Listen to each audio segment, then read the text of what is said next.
So I've got a lot in here for an hour. I will navigate us along the way. The most important thing is that you get what you came here to learn or talk about. So I'll navigate and optimize for that. But before I jump into the formal agenda here, what stoked interest for you to come to this session? Or something you've learned today that you're like, wow, maybe this will be relevant. Next chat here. About digital agents. Do you know what a digital agent is?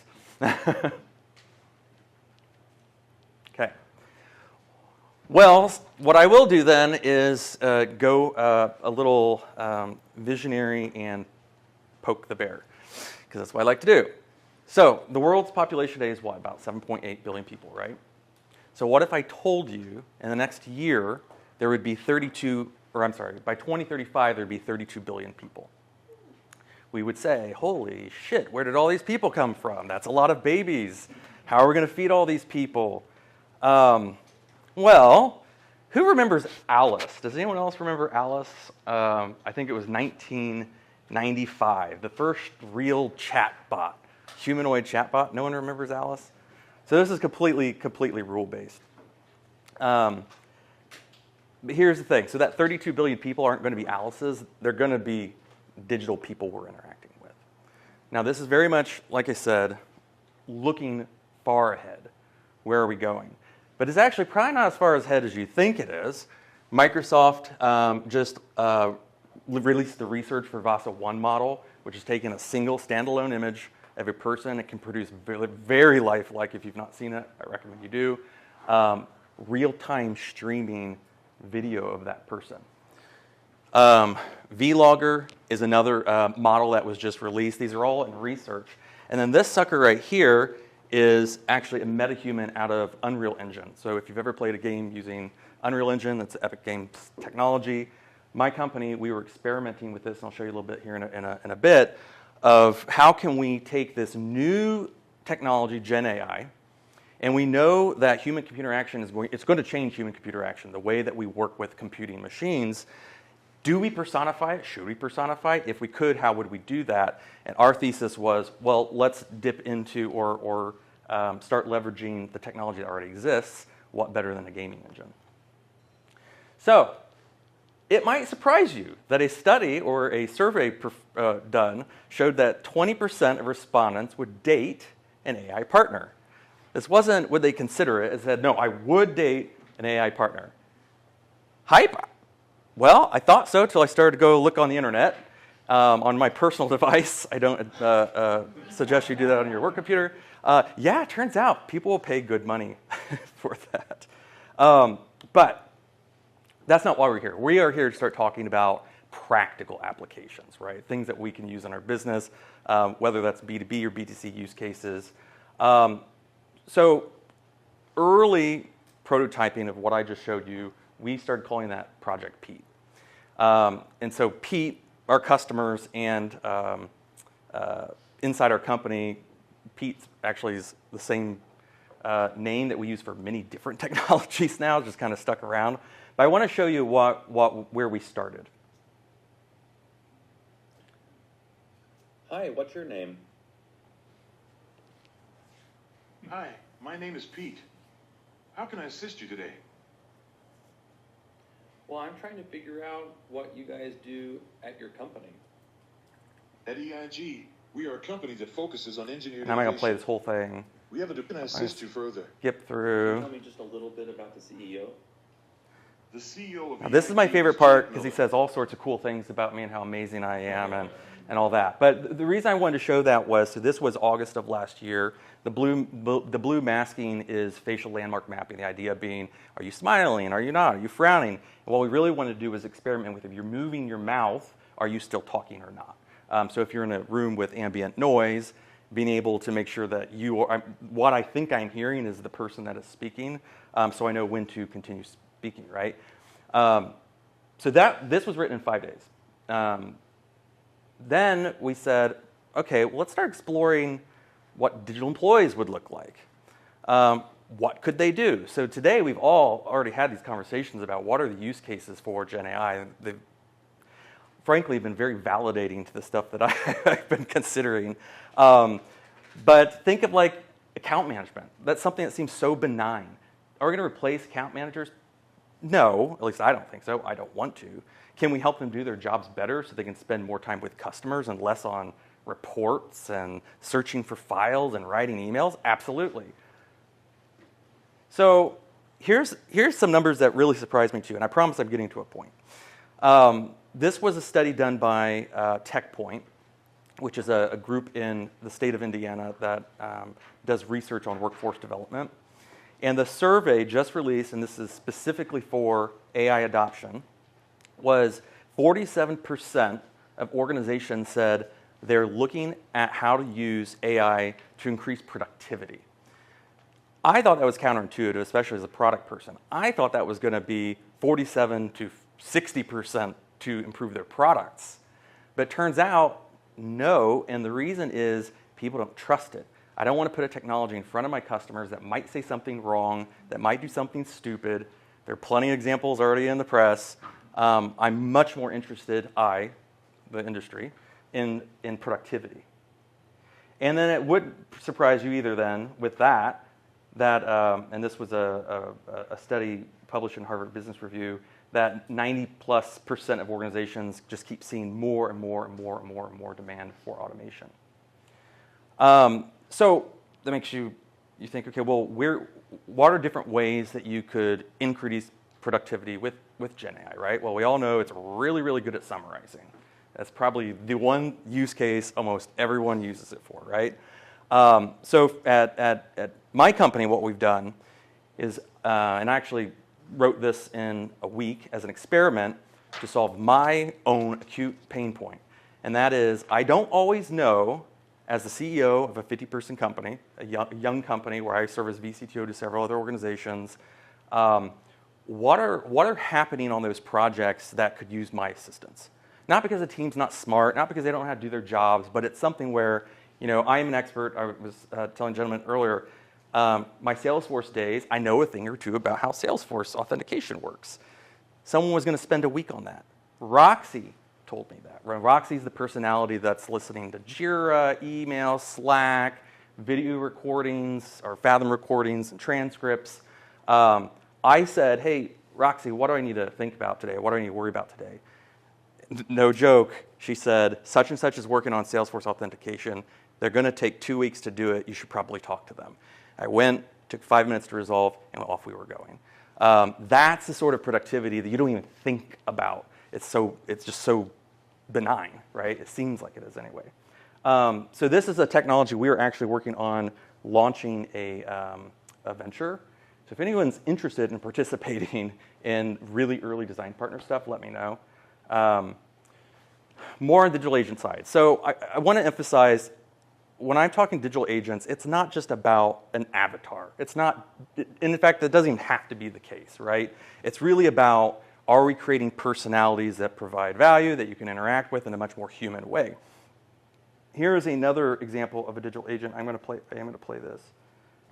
This is a product we started building for a customer 2 months ago, and this was our kickoff call with our customer. It's sales simulation software where they want salespeople to be able to talk with an AI that's trained on all their sales calls to help them role play.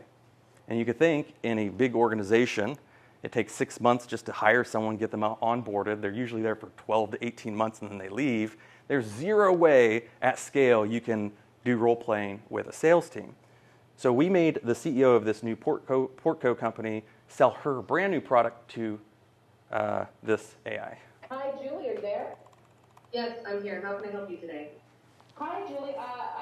First things first, this is a cold call. I appreciate you answering, but I wanted to make sure that you had a couple of minutes for me to tell you why I'm calling, and if it doesn't make sense to keep talking, I'll go ahead and let you hang up on me.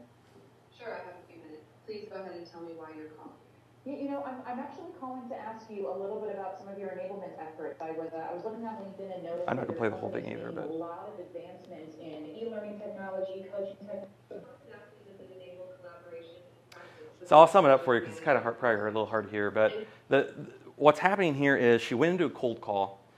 This AI, just I forget her name, she was doing the session before me, was creating synthetic, yes, Monifa, thanks. You're talking about synthetics and building those synthetic personalities and such. I mean, it's the exact same sort of thing. And so what we're able to do is say, this is going to be a difficult sales call. So that was a difficult sales call. Her goal was to get a call scheduled with the chief revenue officer. She failed it, right? And then we can score that and say, here are the reasons you failed. Here were the things that probably your conversation went off the rails, those sorts of things. So this is actually going, this MVP is built and it's being launched GA in the next month. It's just another example of how personality, human-like applications we can build. Okay. We do have a couple of, and we're just going to make these very conversational because, again, we only have an hour here, but I would love for everyone here in a second, after I talk through digital agents, we've got this, what we're calling Activity 1. And what I'm really hoping we can do is, I want you all to talk to each other, maybe in pairs or 2 or 3. And then in this first activity, what we're going to do is, out of all the stuff I just talked about, I know it's kind of maybe seems a little disjointed. What comes to mind to you in your organization where digital agents or similar may be useful? So, in order to help you with that, here are a couple concrete characteristics of what I'm calling digital agents. New human-computer interaction. So gone will be the days of clicking on screens to do work. Not completely going to go away. But the interaction is now English, Spanish. You're telling. Who watches Star Trek? Who likes Star Trek? Is there? Star Wars?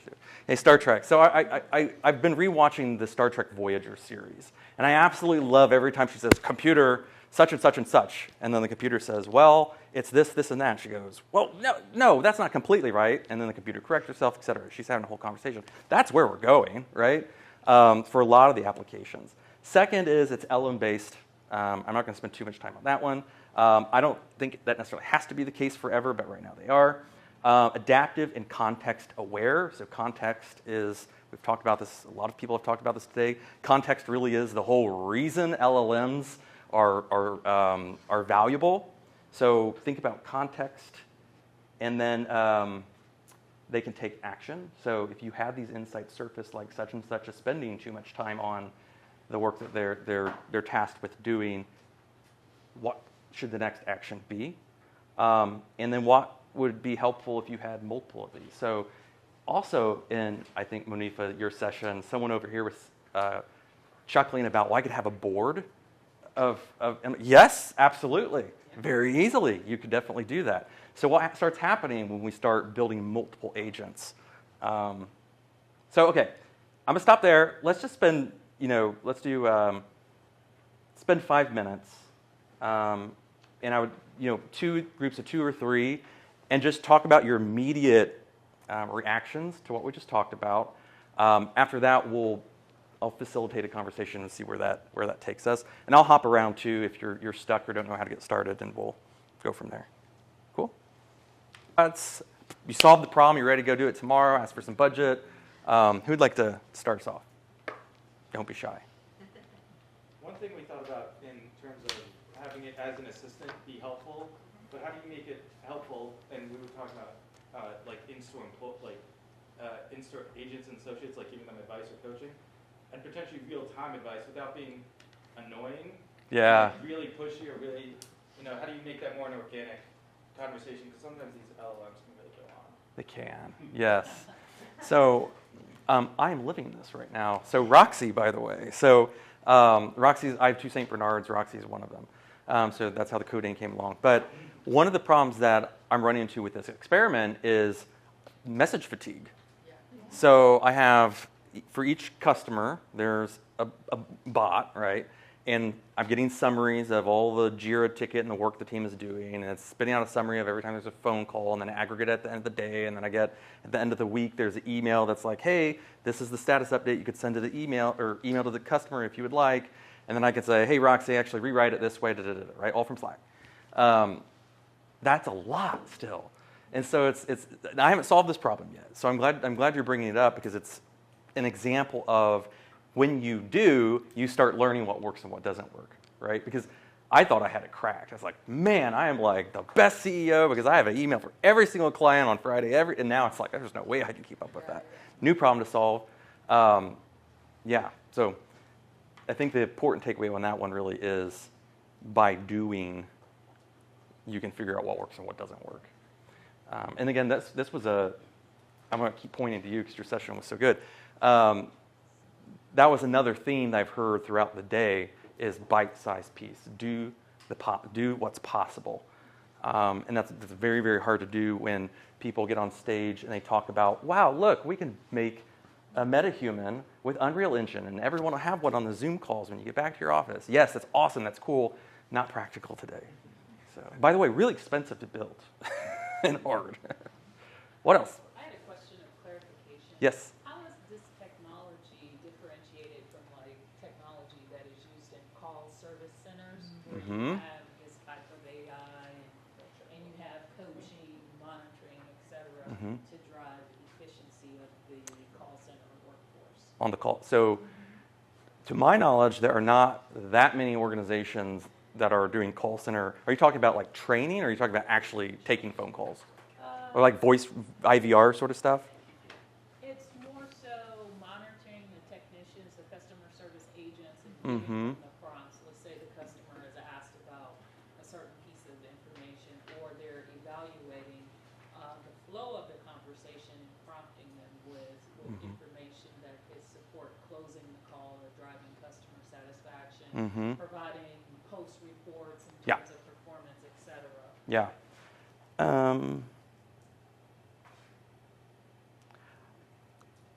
I'll talk about it in a little bit more detail when I get to that section. But to answer your question, the difference is so many of our systems, if not all of our systems to date, are rule-based. It's program. Some programmer said, if this, do that. Okay. Even IVR systems, if this, do that. And the difference is the richness of the information and the ability, the system's ability to provide much more hyper, what's the word I'm looking for? Much more specific information that's relevant to the context, right? So for example, if I'm going to call I don't know if I'm going to go with a bank or a physician because they're both probably bad examples. But we'll go with, let's go with the bank, right? Okay. If I'm going to call a bank and I am interested in opening an account, say I'm just starting a business or something like that. Today what's going to happen is if I'm talking to the IVR or if I'm talking to an agent that's being prompted, they're going to have a script that they're going to go through, right? And they're going to say things like, hi, thank you for calling. What can I help you with? Oh, I'm thinking about opening a bank account. I'm actually with PNC. Someone said I should go look at you. Frankly, I don't want to go with you, but you know. Then what do they say next, right?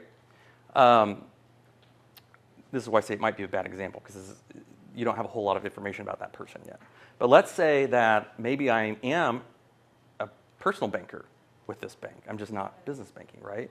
And I have all sorts of information about how often I logged in, what the balances are on my account, what types of stocks or accounts that I'm interested in. Maybe I actually have a personal banker already, and they know my dog's name. You know, those sorts of things. Again, I'm embellishing a little bit for illustration purposes, but what will happen is then when you're asking for what should I ask this person next? Oh, well, last time they were here, such and such was talking to them, and you know. They just sold their house and they were just laid off. You know what I mean? That's a sort of like inference you don't get from a rule-based engine. And that's the difference between classical computing and machine learning compute, which we'll talk about. We're going to start getting a little bit deeper. And I love that question, though. Was that helpful? Yeah, that was helpful. What'll happen is tonight I'll be sitting watching Star Trek Voyager, and a better answer will come to mind. And I will make sure I email you. Any companies that do that well today? No, we are actually working with several to build exactly that right now. So it's very, very, very early. Yeah. And I'd also add to that, the technology to build that sort of experience isn't necessarily hard. It's the security, privacy, compliance, AI ethics they were talking about earlier. That's the hard stuff. The other thing that we're seeing with companies, the big companies, is the bureaucracy of getting it done. Someone will say, I have this vision. We can use an LLM to do it. You can talk to a company like mine and be like, 3 months we can have that prod ready, right? But someone else is going to say, wait, I'm in IT and I need this thing. And I'm over here in marketing and I need this thing. And suddenly it becomes such a ballooned project. You have 30 people in a room, then the whole initiative dies. So I would say the biggest risk to these sorts of things is actually the internal culture. Other questions? These are good ones. Thoughts? Okay. All right. So let's talk about how the technology actually works. We can go as deep as you guys want. We can stay as high level as you want. So you tell me as we go. This was also alluded to today. Generative AI is a teeny tiny part of the pie when we're talking about artificial intelligence. I also heard someone else say today, well, we kind of did a rebrand of our team from data science and machine learning to AI, which is,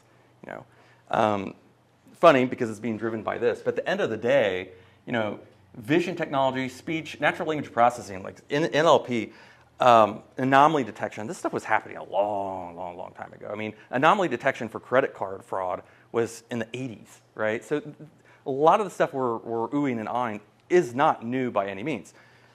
The tech driving generative AI is, and it is very, very powerful, and it is something that's completely new to us. And this is where I think we're going to start seeing companies get anxious about how do I make the shift from the world that everything is based on classical computing to machine learning. Because this is just a paradigm shift. Think about it. Every single one of us in this room has lived with machines that are if this then that. Siri, as an example. So, no, I don't want you, Siri. Siri's great at saying, hey, Siri, I want to go for a run. Could Siri actually start my workout if I'm like, man, okay, I'm ready to go. Let's go do this. No, because she wasn't programmed to do that. But with LLMs, we could totally do that. Hey, okay, I'm getting ready to go. What's the indicator that I'm ready for some sort of activity to occur? That is the world we're moving into. So it's not deterministic. It's implied. There's inference involved, and that's just a totally different world than we have been trained to live in. And so I think we need to start, everyone in this room, and we are the people that can make this happen, shift how we think about building programs and building applications should work. Because that's going to be it's counterintuitive, because it's just not how we've used computers in the past. As a programmer myself, having learned a little bit of COBOL, and then the Microsoft languages, C#, VB, so on and so forth, Python, etc. I am not the least sad about English becoming my primary programming language. In fact, I think what we're going to see in the next 5 to 10 years is programming languages as we know them start to fade. And what happens is we go straight from natural language to compiled code because we have the power of LLMs that sit in the middle. And the reason I want to show this is, again, it's just a shift in how technology works. CPUs, bytecode, there's a compiler that's taking the code that you're writing and converting it into machine level code that it can read. But someone has to learn how C++ and Python works and how to write it. Whereas if someone wants to state the program in Greek and another person wants to fix it or change it in English, who cares? It's all still compiled down to the same code. Questions, comments so far? I want to make sure we're also talking about things that are helpful and relevant too. Okay. So a general agents architecture. Now the reason I wanted to talk about this is because in the next activity and the last activity that we'll do here in a bit is getting really concrete, or as concrete as you can, about where does your data live, what is the data, and where would you use it? Because at the end of the day, as long as you can, you're already thinking about how digital agents as an abstraction can help. If you can start saying, okay, well, these are the types of data I need, and you don't have to know every database in your enterprise, but you have a general idea of where data is or what team owns it, and this is where I want it to surface, this can be built. And then we were just saying that out there. If you don't know these things, you don't know your use case or how you're going to interface with it, who freaking cares, right? Let's see. Okay. So I said earlier that I truly believe that human-computer interaction is going to drastically change. I think we'll always have our laptops and our monitors here. But think about in your organization, if you said, I need X solution built, how many people would you have to go to? You might even have to go outside your organization. So you need a screen built, you need someone to go into Salesforce and build out a new view for you, or you have a brand new application, you got to have some people get some APIs to connect. Heaven forbid, you go to security and compliance and make sure that you can actually get the tokens that you need. What if some of that could just magically go away? In other words, you could use a ChatGPT-like interface to build the solution that you need. You don't have to have a screen you're clicking on. You don't need some buttons programmed. You don't even have to talk to a developer. You just say, I need this thing. How do I get it? Build it. So the agent stuff we were talking about, Jan was talking about in his talk this morning. It's the same sort of thing. That's coming. So my question to you, and let's open it up here, is how does that hit you? Like you're like, oh, I immediately have the ability to get some work done that otherwise would have taken me months because of all the red tape. Actually, let me put it this way. Does anyone have a horror story they want to share about trying to get a project off the ground and they talked to IT and then it didn't happen? They were really sad about it. All of us, I guess. Yeah, exactly. Yes. So what that does is it allows us to say, okay, let's take the interface off, because a lot of times when people are building software, it's what does the interface need to look like? What does the user experience need to look like? 80% of the resources go into how easy is it to use? Will people adopt the program? Like, who cares? Throw it out of the water or throw it into the water. You don't need that to innovate right now. So then what that leaves is, what are the problems you're trying to solve and where's the data, right? So let's do this if you guys are okay with it. Let's do 12 minutes. And loosely off what we have here is activity 2. And this diagram is also printed for you for your reference if it's helpful. And talk with your same group about what are some of the things that would be alleviated or get in your way to solve a problem that you're having with digital agents. So we just talked about, people could be teams like IT. I keep picking on IT. Like IT, it could be getting stakeholder buy-in, getting access to technologies. Like, man, I have a CRM, but there's no way I could get data from it. Where is the data that you need to solve your problems? Then what we're going to do is talk about that, and I want to kind of deeper dive into where that data is, how other people may have solved it in their organizations, and then what impact it has on your actual LLM infrastructure. Sound good? Let's go. So I'd love to hear. We'll talk through this, but really we could treat the rest of this like Q&A conversation too. So I'm really interested in what were a couple findings that surfaced up for you all. I'll probably pick on the group I was talking to over here in a minute as well. But what are some of the problems? You're like, wow, it'd be nice if I could tinker with digital agents here, or oh man, if I could only get access to this, or wow, it'd be great, but my data literally is all over the place and it's not in a red box, which is why you heard over here.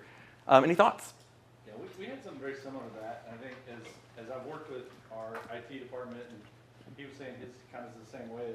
Really, there's three things. One, the data is stored all over the place, and I mean, we've been around 60 years, so some of those systems are extremely antiquated. Got some punch cards laying around? Exactly, yeah.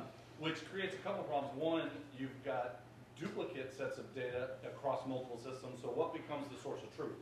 right? Is this data and this data supposed to be the same, but they're not. Yeah. So who overrides who, right? And then the other third leg was, to me, context. And the way I describe that is, when I request an analysis from my team, I always have them send it to me first before it goes to anybody else, because this truck here is a Class 8 truck. And I've asked them, what's the percent of Class 8 trucks we sell?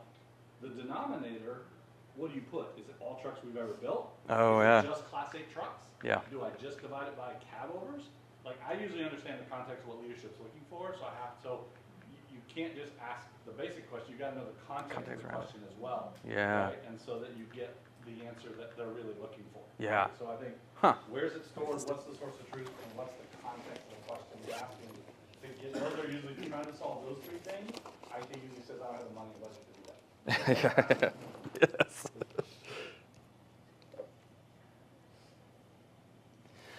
Yeah, that is actually, there was a slide I didn't really use as an illustration point here, but something we're running into, I mean, it's come up multiple times throughout today. You just hit on it, is it's this difference between an IT mentality and a product mentality. And how do we get organizations to say, this project that we're talking about here is not an IT project. This is a product, an internal product. The customers are my internal stakeholders. Maybe it's not, maybe it's external. But there are different needs. You know, this isn't a cost center. IT is a cost center. You know, the people that I need to build this are product people. They think about the opportunity and the problem to be solved, not what tool do I need so people can go. I promise I'm not talking crap on IT groups. I sound like I am. That sort of thing. And so the reason I bring that up is it's one of those things where, like you're saying, so understand the context, but you also said, like understanding the data, right? This is where I was trying to go with this, is product people understand and care about, oh, well, this was from 1995 and it was in an XML file format. And this is, you know, from last year and it has the most up-to-date information from the person that provided it. But actually, in the context of what we're talking about, we want the old stuff, right? Like that's sort of the way that the product people should be thinking anyway. So that's super interesting. When you're thinking about context in your context, can you tell me more about your use case here, your example of, you know if it's all trucks of all time, or if it's just such and such to have a serial number that starts with X. Like, can you talk about that a little bit more?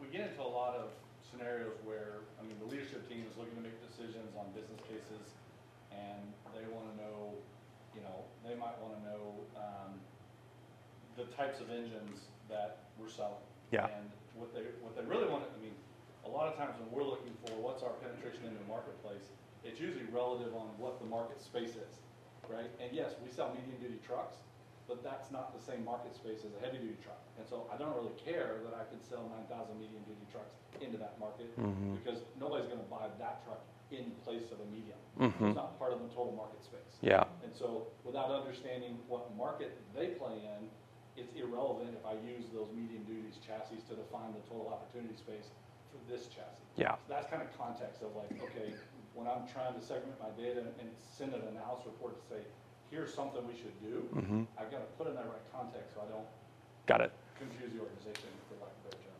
So if we think about it from a digital agent perspective, let's say you created your own proxy, right?